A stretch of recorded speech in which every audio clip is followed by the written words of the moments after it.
Welcome back to Appu Subbi blogs. ಎಲ್ಲ ಹೇಗಿದ್ದೀರಾ? Super ಆಗಿದ್ದೀರಾ ಅಂತ ಅಂದ್ಕೊಂಡಿದ್ದೀನಿ. ಇವತ್ತು ನಾನು ನಿಮಗೆ ಒಂದು ಸೂಪರ್ ಆಗಿರೋ ಜಾಗ ಕರ್ಕೊಂಡು ಹೋಗ್ತಾ ಇದ್ದೀನಿ.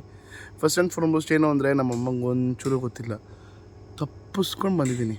ಸೊ ಇವಾಗ ಟೈಮ್ ಬಂದು ಸುಮಾರು ಬೆಳಗಿನ ಜಾವ 4:21 4:21 AM.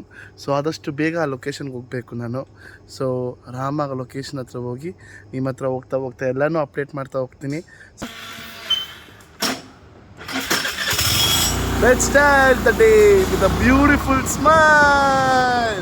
ಸೊ ಈಗ ನಾನು ಸುಮ್ನಳ್ಳಿ ಸರ್ಕಲ್ ಹತ್ರ ಇದ್ದೀನಿ, ಓಕೆನಾ. ಸೊ ಈಗ ಟೈಮ್ ಬಂದು ಸುಮಾರು ಬೇಗ ಸೊ ಶಾರ್ಪ್ 4:36 4:36. ಲೊಕೇಶನ್ಗೆ ಇನ್ನೂ ಎಷ್ಟು ಕಿಲೋಮೀಟ್ರ್ ತೋರಿಸ್ತಿದೆ ಅಂದರೆ, ಸೊ ಇನ್ನೂ 61 ಕಿಲೋಮೀಟ್ರು. ಶಾರ್ಪ್ 5:49 AM ಒಳಗಡೆ ನಾನು ಅಲ್ಲಿ ಇರ್ತೀನಿ ಅಂತ ತೋರಿಸ್ತಿದೆ. ಟೈಮ್ ನಾನು ನನ್ನ ಗಾಡೀಲಿ ಸೋಲೋ ಟ್ರಿಪ್ ಹೋಗ್ತಾಯಿದ್ದೀನಿ. ಸೊ ಒಬ್ಬನೇ ಹೋಗೋದ್ರಲ್ಲಿ ಇರೋ ಖುಷಿ, ನೆಮ್ಮದಿ, ನಮ್ಮನ್ನ ನಾವೇನು ಅರ್ಥ ಮಾಡ್ಕೊಬಹುದು ಅನ್ನೋದು ಬರೀ ಸೋಲೋ ಟ್ರಿಪ್ ಹೊಡೋದ್ರೇ ಅದು ಅರ್ಥ ಆಗೋದು. ಇದೊಂದು ಶಾರ್ಟ್ ಟ್ರಿಪ್ ನನಗೆ. ಸೊ ಅಲ್ಲಿ ಹೋಗಿ ನಿಮ್ಗೊಂದು ವಿಷಯ ಹೇಳಬೇಕು, ವಿಚ್ ಈಸ್ ವೆರಿ ಇಂಪಾರ್ಟೆಂಟ್. ಎಲ್ಲ ಒಂದು 2-3-4 ಜನ ಕಮೆಂಟ್ಸ್ ಹಾಕಿದ್ರಿ ನನ್ನ ಪುಟ್ಟಿ ಕತೆ ಕೇಳೋಕ್ಕೆ. ಸೊ ಬನ್ನಿ, ಒಂದೊಳ್ಳೆ ಇದರಲ್ಲಿ ನನ್ನ ಕಥೆಯನ್ನು ನಿಮಗೆ ಹೇಳುವೇನು. ಯಾವ ಏರಿಯಾ ಇದು? ನಂಗೆ ಸತ್ವಾಗ್ಲೂ ಗೊತ್ತಿಲ್ಲ. ನಂಗೆ ಸೂಸು ಅರ್ಜೆಂಟ್ ಆಯಿತು, ಅದಕ್ಕೆ ನಿಲ್ಲಿಸಿದೆ.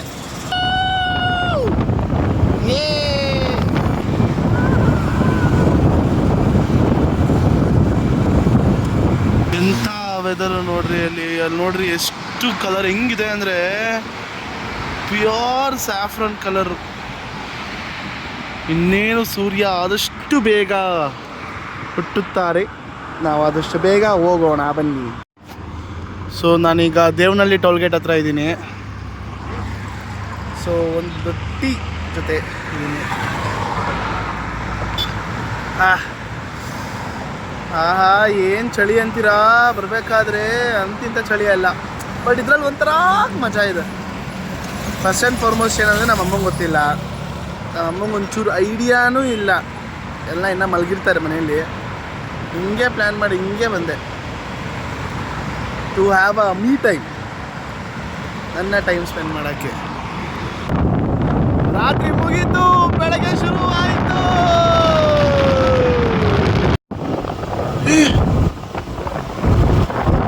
ಮೈ ಗಾಡ್, ಯಪ್ಪ. Welcome to Nandi hills.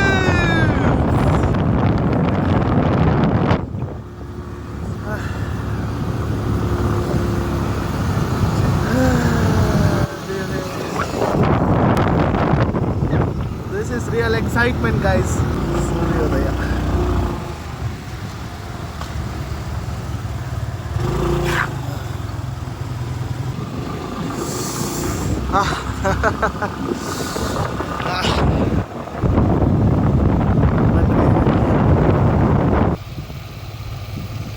Welcome to ನಮ್ಮ ನಂದಿ ಹಿಲ್ಸ್.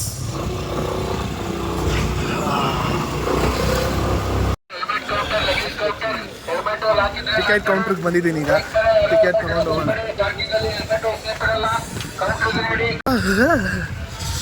ಸೊ ಅದೇನಾಗೋಯ್ತು ಅಂದರೆ, ನೆಟ್ವರ್ಕ್ ಇಲ್ಲ ಇಲ್ಲಿ. ನಂದಿ ಹಿಲ್ಸ್ಗೆ ಬರೋರು ಎಲ್ಲರೂ ಕ್ಯಾಶ್ ತೊಗೊಂಬನ್ನಿ, ನೀವು ಗೂಗಲ್ ಪೇ ತೊಗೊಂಬಂದರೆ ಇಲ್ಲಿ ಸಿಗೋದು ಹೆವಿ ಲೇಟ್ ಆಗುತ್ತೆ.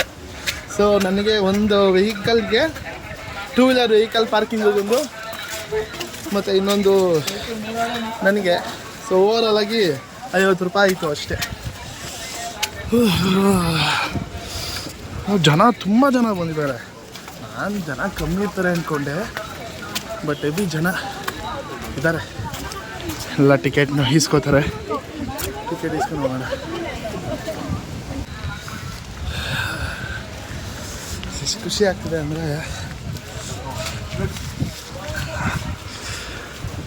ಸನ್ರೈಸ್ ವ್ಯೂ ಪಾಯಿಂಟ್ ಈ ಕಡೆ ಇದೆ.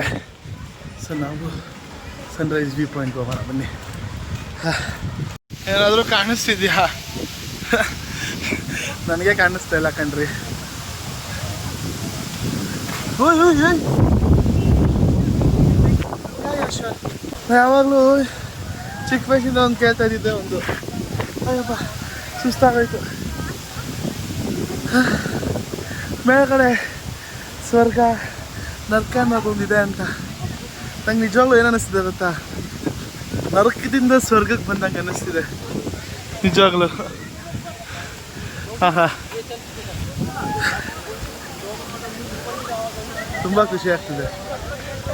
ಸಡನ್ನಾಗಿ ಪ್ಲ್ಯಾನ್ ಆಯಿತು.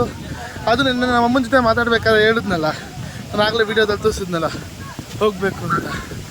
ಸೊ ಇದೊಂಥರ ನಂಗೆ ಟ್ರೈಲರ್ ಇದ್ದಂಗೆ ಅಂತ ಅನ್ನಿಸ್ತಿದೆ.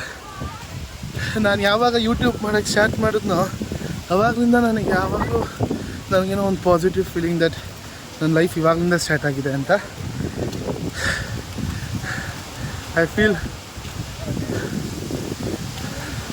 Self time is always the best time, trust me. ಇದು ಹತ್ತೋದಕ್ಕೆ ಆಯ್ತಲ್ಲ, ಟೇಸ್ಟ್ ಮಾಡ್ಕೊಂಡಿದ್ದು ಹೆವಿ ಸುಸ್ತಾಗ್ತೈತೆ. ಸೊ ಇನ್ನೇನು ನಾನೀಗ ಸನ್ರೈಸ್ ಪಾಯಿಂಟಿಗೆ ಹೋಗ್ತಾ ಇದ್ದೀನಿ. ವಿಷಯಕ್ಕೆ ಹತ್ತೋದಕ್ಕೇ ಸುಸ್ತಾಗ್ತಾಯಿದ್ದೀನಿ. ನಾನೇ ಒಂದು ಸ್ಪೋರ್ಟ್ಸ್ ಪರ್ಸನ್ ಅಂತ ಬೇರೆ ಅನ್ಕೋತೀನಿ. ಫಿಟ್ಟಾಗಿರ್ಬೇಕು, ಇರ್ತೀನಿ. ಯಪ್ಪ ಬೇರೆ ಸನ್ರೈಸ್ ಪಾಯಿಂಟಿಗೆ ಬಂದಿದ್ದೀನಿ.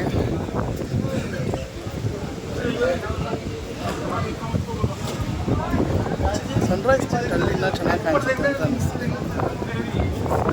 ರೆಸ್ಟೋರೆಂಟ್ ಒಳಗೆ ಹೋಗ್ಬೇಕು.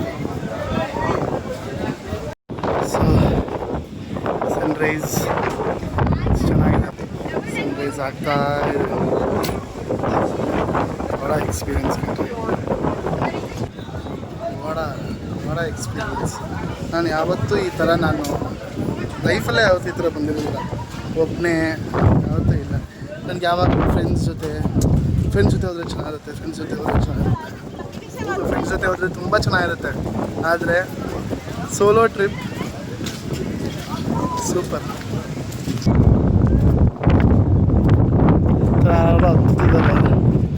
Climbing this heritage building is prohibited ಅಂತ ಅಂದಿದೆ. ಆದರೂ ನಮ್ಮ ಜನ ಅಲ್ಲ ಬಿಡ್ರಿ ಅವರು.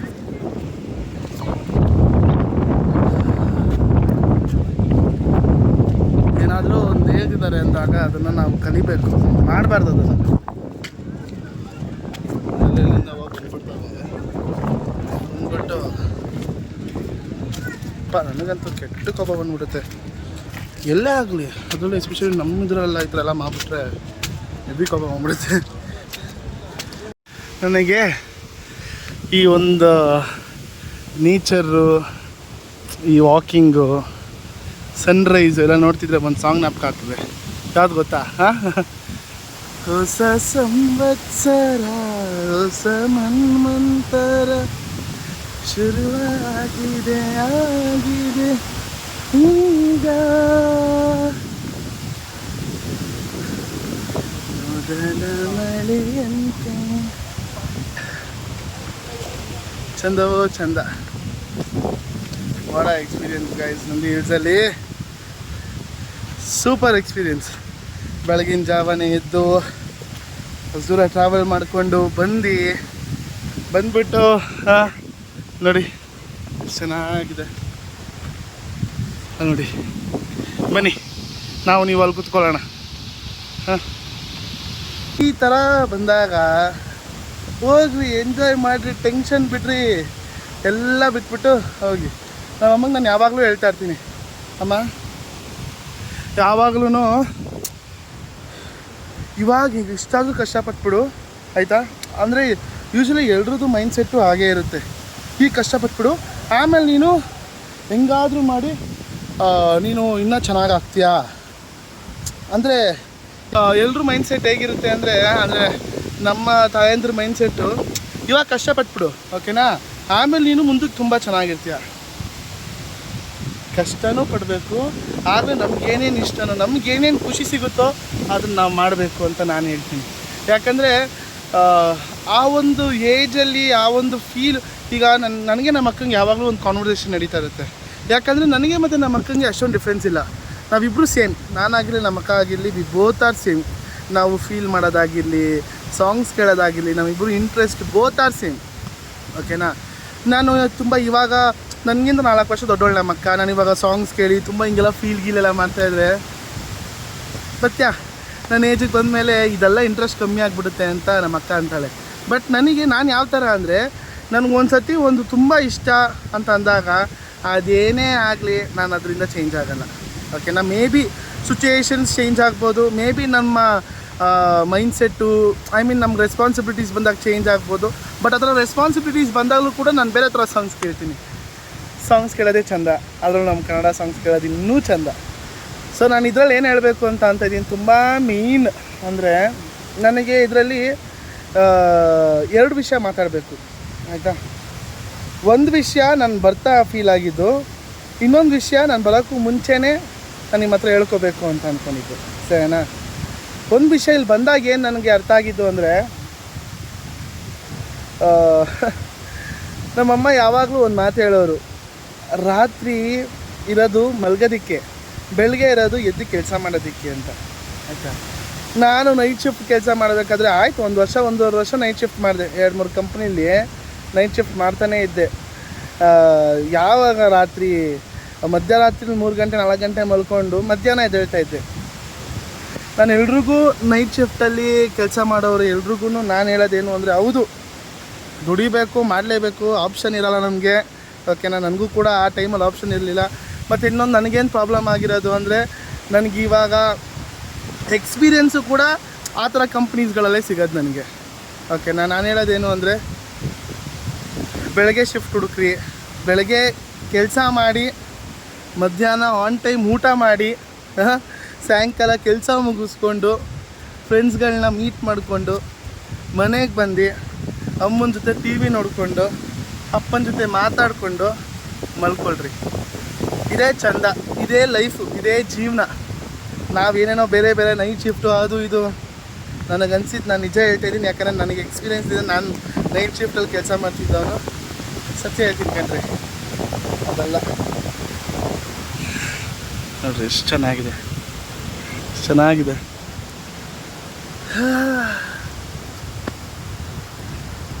ನಾನಾಗಲೇ ಹೇಳಿದ್ನಲ್ಲ, ಬರೋಕ್ಕೂ ಮುಂಚೆನೇ ಒಂದು ಯೋಚನೆ ಮಾಡಿದ್ದೆ ಅಂತ, ನಿಮ್ಮ ಜೊತೆ ಮಾತಾಡಬೇಕು ಅಂತ. ಬನ್ನಿ ಅದ್ರ ಬಗ್ಗೆ ಮಾತಾಡ್ತೀನಿ. ಎಂಥ ಜಾಗ ಹುಡುಕಿದ್ಯೋ ಅಪ್ಪು ಈ ವಿಷಯ ಮಾತಾಡೋದಕ್ಕೆ?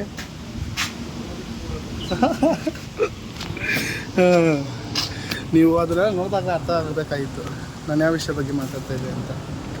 ಸರಿನಾ? ಯಾವ ವಿಷಯ ಅಂದರೆ, ನಿನ್ನೆ ನನ್ನ ಯೂಟ್ಯೂಬ್ ವೀಡಿಯೋದಲ್ಲಿ ಒಂದಿಷ್ಟು ಜನ ಕಮೆಂಟ್ಸ್ ಮಾಡಿದರು. ನಮ್ಮಮ್ಮ ಯಾರೋ ಒಬ್ಬರು ಕಮೆಂಟ್ ಮಾಡಿದರು ನನ್ನ ಹಿಂದಿನ ವೀಡಿಯೋದಲ್ಲಿ, ಏನಂದರೆ ಸಪ್ತಸಾಗರದ ಆಚೆ ಎಲ್ಲೋದು ನಿಮ್ಮ ಲೈಫಲ್ಲಿ ಪುಟ್ಟಿ ಯಾರು ಅಂತ. ಸೊ ಅದ್ರ ನಾಳೆಗೆ ನಮ್ಮಮ್ಮ ಏನು ಅಂದ್ಬಿಟ್ಟವ್ರೆ, ಪುಟ್ಟಿದ್ಲು ಹೊಟ್ಟೋದ್ಲು ಅಂತ. ಸೊ ತುಂಬ ಜನ ಕಮೆಂಟ್ಸ್ ಮಾಡಿದ್ರಿ, ನಿಮ್ಮ ಪುಟ್ಟಿ ಕತೆ ಹೇಳಿ, ನಿಮ್ಮ ಪುಟ್ಟಿ ಕತೆ ಹೇಳಿ ಅಂತ. ಬರೀ ನಾನು ಜಾಸ್ತಿ ಹೇಳೋಕ್ಕೆ ಹೋಗಲ್ಲ, ಬರೀ ಒಂದು ಪ್ಯಾರಾಗ್ರಾಫಲ್ಲಿ ಮುಗಿಸ್ಬಿಡ್ತೀನಿ ಕತೆನ. ಓಕೆನಾ?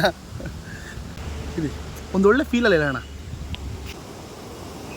ತಪ್ಕೊಂಡಾಗ ಬಿಟ್ಟಂಗಾಯ್ತು, ಬಿಟ್ಟಾಗ ತಪ್ಕೊಂಡಂಗಾಯ್ತು, ಸೂರ್ಯ ತಂಪು ಕಾಣಿಸ್ತಿದ್ದ, ಚಂದ್ರ ಈಟಾದಂಗೆ ಕಾಣಿಸ್ತಿದ್ದ. ಒಂದು ದೊಡ್ಡ ಕತೆ, ಇನ್ನೊಂದು ದೊಡ್ಡ ಪುಟ್ಟ ಕತೆ ಹೇಳಿದ್ರೆ ಹೇಳ್ದಂಗೆ ಆಗಲ್ಲ, ಬಿಟ್ಟರೆ ಬಿಟ್ಟಂಗೆ ಆಗಲ್ಲ. ನಾನು ಹೇಳಿದ್ರು ಸೂರ್ಯ ಮುಳುಗ್ಬಿಡ್ತಾನೆ, ಚಂದ್ರ ಎದ್ಬಿಡ್ತಾನೆ. ನನ್ನ ಪ್ರೀತಿಯ ಕತೆ ಏನಂದರೆ, ಎಲ್ಲದರಲ್ಲೂ ಎಲ್ಲರೂ ಲೈಫಲ್ಲೂ ಪ್ರೀತಿ ಅನ್ನೋದು ಹಾಗೇ ಆಗುತ್ತೆ ಅಲ್ವಾ? ಯಾರ ಲೈಫಲ್ಲೂ ಏನೇನಾದರೂ ಒಂದು ನಡೀತಾನೆ ಇರುತ್ತೆ ಕಣ್ರಿ. ಓಕೆನಾ? ಯಾವುದ್ರಲ್ಲಾದ್ರೂ ನಾವು ಒಂದು ಸತಿ ಒಂದಲ್ಲ ಒಂದು ಜಾಗದಲ್ಲಿ ಉಡ್ಸ್ಕೊಳ್ಳೇಬೇಕು. ಸರಿನಾ? ಏನಂದರೆ, ನಾನು ಇಷ್ಟಪಟ್ಟಿದ್ದು ಹುಡುಗಿ, she was a very nice girl. ತುಂಬ ಅಂದರೆ ಮನ್ಸಾರೆ ಹೇಳ್ತೀನಿ, ತುಂಬ ಅಂದರೆ ತುಂಬ ಒಳ್ಳೆ ಹುಡುಗಿ. ಸೊ ಏನಂದರೆ, ನನ್ನ ಫ್ಯಾಮಿಲಿ ರೆಸ್ಪಾನ್ಸಿಬಿಲಿಟೀಸ್ ಆಗಿರಲಿ, ಮುಂದಕ್ಕೆ ನಮ್ಮದು especially I was the reason for everything. ಯಾಕಂದರೆ ನನಗೆ ಯೋಗ್ಯತೆ ಇದೆಯಾ ಅಂತ ಫಸ್ಟ್ ನಾನು ಯೋಚನೆ ಮಾಡಿದ್ದು. ಯಾಕಂದರೆ ಮನೆ ಪರಿಸ್ಥಿತಿ ಒಂದು ಪಾಯಿಂಟಲ್ಲಿ ತುಂಬ ಅಂದರೆ ತುಂಬ ಆಗಿಬಿಟ್ಟಿತ್ತು. ಸೊ ನಮ್ಮ ಅಮ್ಮಂಗೆ, ಸೊ ಇವಾಗ ನನ್ನ ಲೈಫಲ್ಲಿ ನಾನು ಫಸ್ಟು ಸೆಟ್ಲಾಗಬೇಕು ಅನ್ನೋದೊಂದು ಮೈಂಡ್ಸೆಟ್ ಇತ್ತು. ಬಟ್ ನಮಗೆ ಟೈಮ್ ಅಷ್ಟೊಂದು ಇರಲಿಲ್ಲ. ಓಕೆನಾ? ಸೊ ಇನ್ನು ಮುಂದಕ್ಕೆ ಆಗ್ತಾ ಹೋಗ್ತಾ ಹಾಗೆ ಇನ್ನೂ ಜಾಸ್ತಿ ಇದಾಗೋ ಬದಲು ನಾವಿಬ್ಬರು ಒಂದೊಳ್ಳೆ ಗುಡ್ ಫ್ರೆಂಡ್ಸ್ ಆಗಿರೋಣ, ಒಂದೊಳ್ಳೆ ಫ್ರೆಂಡ್ಸ್ ಆಗಿರೋಣ ಅಂತ ಅಂದ್ಬಿಟ್ಟು we are a very good friends ನಾವು. ನಾನು ಯಾವಾಗಲೂ ಅವಳು ಒಳ್ಳೆಯದನ್ನೇ ಹಾರೈಸ್ತೀನಿ, ಅವಳು ನನಗೆ ಯಾವಾಗಲೂ ಒಳ್ಳೆಯದನ್ನೇ ಹಾರೈಸ್ತಾಳೆ. ಏನಾದರೂ ಒಂದು ಒಳ್ಳೆ ವಿಷಯಗಳು ನನ್ನ ಲೈಫಲ್ಲಿ ನಡೆದ್ರೆ ನಾನು ಹೇಳ್ಕೊತೀನಿ, ಅವಳ ಲೈಫಲ್ಲಿ ಏನಾರು ಒಂದು ಏನಾರು ನಡೆದ್ರೆ ಅವಳು ಹೇಳ್ಕೊತಾಳೆ. So we have a very mutual respect. So ಯಾವಾಗಲೂ ಚೆನ್ನಾಗಿರಲಿ ಅಂತ ನಾನು ಯಾವಾಗಲೂ ಬಿಡ್ಕೊತೀನಿ ಅಷ್ಟೇ. So simple and straight. ಏನಂದರೆ ಯಾವಾಗಲೂ ಯಾರೋ ಒಬ್ಬರು ಹೇಳಿದ್ದು ನನಗೆ ಕೇಳಿದ್ದೀನಿ, ಏನಂದರೆ ಲವರ್ಸ್ ಆದಮೇಲೆ ಫ್ರೆಂಡ್ಸ್ ಆಗೋದಕ್ಕಾಗಲ್ಲ ಅಂತ. ಖಂಡಿತವಾಗ್ಲೂ ಇಲ್ಲ, ಅದೆಲ್ಲ ನಮ್ಮ ಮೈಂಡ್ಸೆಟ್ಟಲ್ಲಿರೋದಷ್ಟೇ. ಏನಂದರೆ ನಾವು ತುಂಬ ಪ್ಯೂರಾಗೆ ನಾವೇನಾದರೂ ಇಷ್ಟಪಟ್ಟಿದ್ರೆ ಅವ್ರು ಎಲ್ಲೇ ಇದ್ದರೂ ಹೇಗೇ ಇದ್ದರೂ ಚೆನ್ನಾಗಿರಲಿ ಅಂತ ಎಕ್ಸ್ಪೆಕ್ಟ್ ಮಾಡೇ ಮಾಡ್ತಾರೆ. ಸೊ ನಾನು ತುಂಬ ಪ್ಯೂರಾಗಿ ಲವ್ ಮಾಡಿದ್ದೆ, ಅದೇ ರೀತಿ ಅವರು ತುಂಬ ಪ್ಯೂರಾಗಿ ಲವ್ ಮಾಡಿದರು. ಸೊ ಆ ಒಂದು ಮ್ಯೂಚುವಲ್ ರೆಸ್ಪೆಕ್ಟಲ್ಲಿ we are two good friends. Obviously ಆ ಒಂದು ಸ್ವಲ್ಪ ಪಾಯಿಂಟಲ್ಲಿ ತುಂಬ ಬೇಜಾರಾಗಿದ್ದೆ, ಎಲ್ಲ ಆಗಿತ್ತು. ಬಟ್ ಅದಾದಮೇಲೆ ಈಗ ಸರಿ ಇದೆ. ಇದೇ ನನ್ನ ಪ್ರೇಮ ಕಥೆ. ಬರೆದ್ಬಿಡ್ತಾರೆ, ಅಳಿಸೋಗ್ಬಿಡುತ್ತೆ. ನಮ್ಮ ಹುಚ್ಚ ಫಿಲಮಲ್ಲಿ ಡೈಲಾಗ್ ಐತಲ್ಲ, ನಾನು ಯಾವಾಗಲೂ ನಾನು ಹೇಳೋದು, ನಾನು ತುಂಬ ಚಿಕ್ಕವನು, ಎಸ್ಪೆಷಲಿ ನಾನು ತುಂಬ ಚಿಕ್ಕವನು, ನೋಡೋಕೆ ಹಂಗಿದ್ದೀನಿ ಅಷ್ಟೇ. ಚಿಕ್ಕವನಾಗಿದ್ದರೂ ಒಂದು ಮಾತು ಯಾವಾಗಲೂ ಎಲ್ರಿಗೂ ಹೇಳೋದು ಒಂದೇ, ನನ್ನ ಫ್ರೆಂಡ್ಸ್ಗೆ, ನಮ್ಮ ಅಮ್ಮಂಗೆ, ನನ್ನ ಜೊತೆ ಇರೋರು ಎಲ್ರಿಗೂ ನಾನು ಹೇಳೋದು ಒಂದೇ, ಲೈವ್ ದ ಮೂಮೆಂಟ್. ಈ ಕ್ಷಣ ನಾನೇನು ಎಂಜಾಯ್ ಮಾಡ್ತಿದ್ದೀನೋ ಅದು ನನಗೆ ಗೊತ್ತು, ನನಗೆ ತುಂಬ ಖುಷಿ ಇದೆ. ಆ್ಯಂಡ್ ಯಾರೇ ಏನೇ ಹೇಳಿದ್ರು ನಾನು ಇದು ಮಾಡಲ್ಲ. ನನಗೆ ತುಂಬ ಖುಷಿ ಇದೆಯಾ, ನಾನು ಖಂಡಿತವಾಗೂ ನಾನು ಅದನ್ನು ಮಾಡೇ ಮಾಡ್ತೀನಿ, ಓಕೆನಾ. ಸೊ ನಿಮಗೆ ಮನಸ್ಸಿಗೆ ಏನು ಅನಿಸುತ್ತೋ ಅದನ್ನು ಮಾಡಿ. ಸೊ ನಾನು ಹಿಂಗಿರಲಿಲ್ಲ ಮುಂಚೆ, ಓಕೆನಾ. ಇವಾಗ ಚೇಂಜ್ ಆಗ್ತಾಯಿದ್ದೀನಿ. ಮತ್ತು ಇನ್ನೊಂದು ಏನಂದರೆ, ಚೇಂಜ್ ಆಗೋದಕ್ಕೆ ಸ್ವಲ್ಪ ಎಲ್ರಿಗೂ ಅವಕಾಶ ಮಾಡಿಕೊಡಿ, ಓಕೆನಾ. ಯಾರೂ ಕರೆಕ್ಟಲ್ಲ ಈ ಜಗತ್ತಲ್ಲಿ, ಯಾರೂ ಕರೆಕ್ಟಲ್ಲ, ಓಕೆನಾ. ತಪ್ಪು ಎಲ್ಲರೂ ಮಾಡ್ತಾರೆ, ನಾನು ಕೂಡ 1000 ತಪ್ಪು ಮಾಡಿಬಿಟ್ಟಿದ್ದೀನಿ, ಓಕೆನಾ. ಬಟ್ ತಪ್ಪನ್ನು ತಿದ್ಕೊಂಡು ಮನುಷ್ಯ ಆಗ್ತಾನೆ, ಗೊತ್ತಾ. ಅದಕ್ಕೆ ಗೌರವಿಸಿ, ಅದಕ್ಕೆ ಬೆಲೆ ಕೊಡಿ ಅಂತ ಹೇಳ್ತಾಯಿದ್ದೀನಿ ಅಷ್ಟೇ. ಆವಾಗಲೂ ಯಾರಾದರೂ ಜನ ಇರಬೇಕು ನನಗೆ, ಫ್ರೆಂಡ್ಸ್ ಇರಬೇಕು ನನಗೆ, ಜನ ಇದ್ದರೆ ಚೆನ್ನಾಗಿರುತ್ತೆ, ಒಬ್ಬೊಬ್ಬರೇ ಹೋದರೆ ಏನು ಮಜಾ ಇರುತ್ತೆ ಅಂತ ಅಂತಿದ್ದವು ನಾನು ಒಬ್ಬನೇ ಬಂದಿದ್ದೀನಿ. ಆಗ ಹೇಳಿದ್ನಲ್ಲ ನಮ್ಮ ಅಕ್ಕ, ಎಲ್ಲ ಚೇಂಜ್ ಆಗುತ್ತೆ, ಒಂದೊಂದು ಪಾಯಿಂಟಲ್ಲಿ ಎಲ್ಲನೂ ಚೇಂಜ್ ಆಗುತ್ತೆ ಹಿಂಗೆ ಅಂತ. ಎಸ್, ಚೇಂಜ್ ಆಗಿದೆ. ಬಟ್ ನಾನು ಅವಾಗ ಎಷ್ಟು ಖುಷಿಯಾಗಿದ್ನೋ ಈಗಲೂ ಅಷ್ಟೇ ಖುಷಿಯಾಗಿದ್ದೀನಿ. ಸೊ ಪ್ರಾಬ್ಲಮ್ಸ್ ಬರಲಿ ಹೋಗಲಿ, ಎಲ್ಲರೂ ಖುಷಿಯಾಗಿ ಎಂಜಾಯ್ ಮಾಡಿ ಲೈಫ್ನ.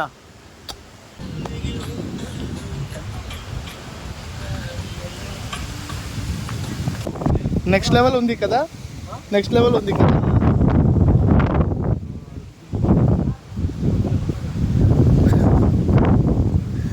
ನಿಜವಾಗ್ಲೂ ಬರೋಲ್ಲ, ಅಷ್ಟೇ ಬರೋದು. ನೋಡ್ತಾ ಇದ್ರಿ ನಂಗೆ ಒಂದು ಡೈಲಾಗ್ ಜ್ಞಾಪಕ ಆಗುತ್ತೆ. ಏನು ಗೊತ್ತಾ, ಯಾವ ಫಿಲಮ್ ಗೊತ್ತಾ? ಎಲ್ಲರೂ ಹೇಳ್ತಿರಲ್ಲ, ನೀನೇನೇ ಅನ್ನು ಕಮೆಂಟ್ ಕೊಡೋ, ಏನಾದರೂ ಡೈಲಾಗ್ ಮಾತ್ರ ಚೆನ್ನಾಗಿ ಹೊಡಿತೀನಿ ನಾನು. ಫ್ರೆಂಡ್ಸ್ ಎಲ್ಲ ಹೇಳೋದೇನೆಂದರೆ, ಏನೇ ಹೇಳು ಅಪ್ಪೋ, ನೀನು ಡೈಲಾಗ್ಸ್ಗಳು ಮಾತ್ರ ಸಾಕಾಗಿ ಹೊಡಿತೀಯ ಅಂತ. ನಾನು ಏನಾರು ಇದು ಮಾಡಿದ್ರೆ ಅದರಲ್ಲೂ ಒಂದು ಫಿಲಮ್ ಡೈಲಾಗ್ ಹಾಕ್ತಿರ್ತೀನಿ. ಸೊ ಅದಕ್ಕೆ ಈ ಒಂದು ಒಳ್ಳೆ ಫೀಲಲ್ಲಿ ಒಂದು ಡೈಲಾಗ್ ಹೇಳಬೇಕು ಅನ್ನಿಸ್ತಿದೆ. ಹೇಳ, ನೀವೇನು ಹೇಳಿ ಹಿಂಗೆ ಹೋಗ್ಬೇಡಿ, ಒಂದು ನನ್ನ ಇಷ್ಟನೋ ಇಲ್ವೋ ಅಂತ ಹೇಳ್ಬಿಟ್ಟು ಹೋಗಿ. ನಾನು ನಿಮ್ಮನ್ನ ಸುರಸುಂದರಿ ಅಂತ ನಾನು ನಿಮ್ಮನ್ನು ಇಷ್ಟಪಡಲಿಲ್ಲ, ಒಂಟಿ ಹೆಣ್ಣು ಅಂತಲೂ ಇಷ್ಟಪಡಲಿಲ್ಲ. ಮೈ ಗಾಡ್, ಪಾಪ ವಿಧವೆ ಅನ್ನೋ ಕರುಣೆ ಕೊನೆ ನನಗಿಲ್ಲ. ನನಗೆ ತತ್ವ ಇಷ್ಟ ಆಗಿತ್ತು ಸೈಲೆನ್ಸ್. ನೀವು ಯಾವ ಮಾತಕ್ಕೂ ನಗ್ತಾ ಇರಲಿಲ್ಲ, ತಿರುಗಿ ನೋಡ್ತಾ ಇರಲಿಲ್ಲ. ಇವನು ಯಾವ ಊರು ಸೀಮೆ ದೊಡ್ಡ ನಾಯಕ ಅಂತನೋ ಕೇರ್ ಮಾಡಿದ್ರೆ ನಿಮ್ಮ ಪಾಡಿಗೆ ಇರ್ತಾ ಇದ್ರಿ. ಅಲ್ಲೇ ನಿಮ್ಮನ್ನು ನಗಿಸ್ಬೇಕು ಅಂದ್ಕೊಂಡೆ, ನಗಿಸಿದೆ, ತಗಲಾಗ್ತದೆ. ಬರೀ 7 ಜನ್ಮ ಅಲ್ಲ, ಒಂದು 10-20 ಸಾವಿರ ಜನ್ಮ ಇದ್ರೂ ಯಾರನ್ನು ಇಷ್ಟಪಡೋದು.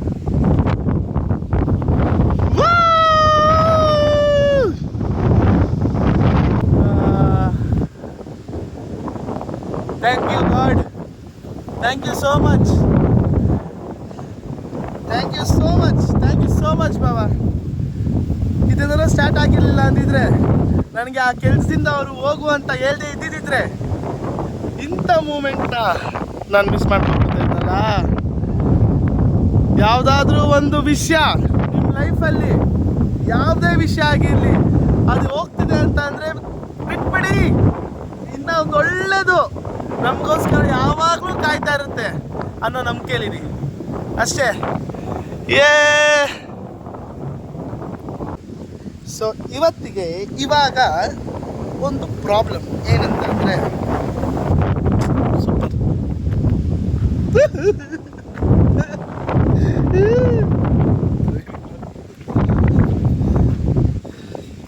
ಜೀವನದಲ್ಲಿ ಸಾಧ್ಯ ಮಾಡಿ ಯಾರ ಮಾತು ಕೇಳಲಿ, ನಮ್ಮ ಉಪ್ಪಿ ಬಾಸ್ ಮಾತು ಕೇಳಲ್ಲ, ಇಲ್ಲ ನಮ್ಮ ಗಣಪ, ನಮ್ಮ ಗೋಲ್ಡನ್ ಸರ್ ಗಣೇಶ್ ಸರ್ ಮಾತು ಕೇಳಲ್ಲ. ಹಿಂಗೆ ಒಂದು 5 ನಿಮಿಷ ಕೂತ್ಕೊಂಡು ಆಕಾಶ ನೋಡೋಣ ಅಂತ ಕೂತ್ಕೊಂಡೆ. ನೋಡ್ತಾ ಇರಬೇಕಾದ್ರೆ ಒಂದಿಷ್ಟು ಸಾಲುಗಳು ಬಂತು, ನಿಮ್ಮ ಹತ್ರ ಹೇಳ್ಕೊಳ್ಳೋಣ ಅನಿಸ್ತು. ಸುಮ್ಮನೆ ನನ್ನನ್ನು ನಾನೇ ನೋಡಿ ನಗಲೆ, ಅಥವಾ ನನ್ನನ್ನು ನಾನೇ ನೋಡಿ ಅಳಲೆ. ಪ್ರತಿ ಕ್ಷಣವೂ ನಾ ಜೀವಿಸಿದೆ, ತುಂಬ ಚೆನ್ನಾಗಿದ್ದೀನಿ ಅಂತ ಬಿಂಬಿಸಿದೆ. ಒಂದೊಂದು ಹೆಜ್ಜೆಯಲ್ಲೂ ಹಲವಾರು ರೂಪ, ಜಾಸ್ತಿ ಇದ್ದಿದ್ದೆ ಹಲವಾರು ಲೋಪ. ನನಗೆ ಅರ್ಥ ಆಗಿದ್ದು ಒಂದೇ, ನಾವು ಜೀವನನ ತುಂಬ ಚೆನ್ನಾಗಿ, ತುಂಬ ಖುಷಿಯಾಗಿ ಒಂದೊಂದು ಕ್ಷಣನೂ ಜೀವಿಸಬೇಕು, ಖುಷಿಯಾಗಿರಬೇಕು, ಸಂತೋಷ ಆಗಿರಬೇಕು ಅಂತ. ಸೊ ಇದನ್ನು ಹೇಳ್ತಾ ಮತ್ತೊಂದು ಪಾರ್ಟ್ 2 ನಾಳೆ ವೀಡಿಯೋ ಜೊತೆ ಸಿಗ್ತೀನಿ ಅಂತ ಹೇಳ್ತಾ, ಮತ್ತು ವಿಡಿಯೋ ಕ್ಲೋಸ್ ಆಗೋಕ್ಕೂ ಮುಂಚೆ ಲೈಕ್ ಮಾಡೋದನ್ನು, ಶೇರ್ ಮಾಡೋದನ್ನು, ಮತ್ತು ಕಮೆಂಟ್ ಮಾಡೋದನ್ನು, ಸಬ್ಸ್ಕ್ರೈಬ್ ಮಾಡೋದನ್ನು ಮಾತ್ರ ಮರಿಬೇಡಿ ಅಂತ ಹೇಳ್ತಾ, see you all, take care, love you all, bye bye.